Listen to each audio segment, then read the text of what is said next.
Developing tonight, police in the South Sound say they were forced to shoot a man in crisis after he pulled out a knife and attacked them. This all started around 10:30 this morning. Multiple businesses along Martin Way called 911, telling dispatchers a man was causing a disturbance. Fox 13 News reporter Steve Kiggins is in Olympia with the very latest. Detectives from the Capital Metro Independent Investigations Team, they are pouring over the scene, trying to determine exactly what happened that caused that Olympia police officer to open fire against this man allegedly wielding this knife. I'm going to step out of the way and show you just how large this crime scene is. We've got crime scene tape just right where we are, all the way across the parking lot against that other building. But we want to show you where this all began.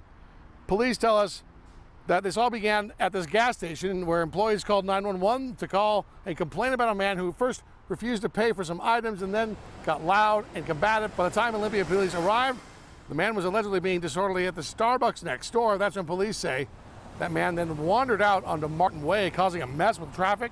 Cops were able to convince this man to leave the roadway without incident, but when he moved into the drive-through area at that coffee shop where cops were trying to arrest him, investigators say he again became disorderly and allegedly pulled out a knife and attacked officers. One police officer opened fire, striking him.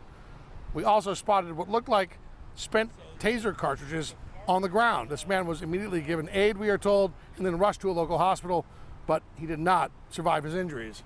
We spoke with one woman who tells us she spoke with this man just about an hour before this incident. She says he was obviously in crisis, perhaps psychosis. She tried to comfort him the best she could and wish police did not have to resort to deadly force. The man had a knife in one hand and a Bible in the other hand when he was killed. And he really just needed someone to sit down and validate his mental space that he was in. He didn't need to be shot. Now, we are told that the detectives have a lot more work to do. They've got a lot of ground to cover, not to mention that this deals with multiple businesses, but it also deals with, they had a lot of witnesses out, not just in these shops, but also on Martin Way and Slater Kinney, which means detectives have quite a few interviews to complete. In the South Sound, Steve Kiggins, Fox 13 News.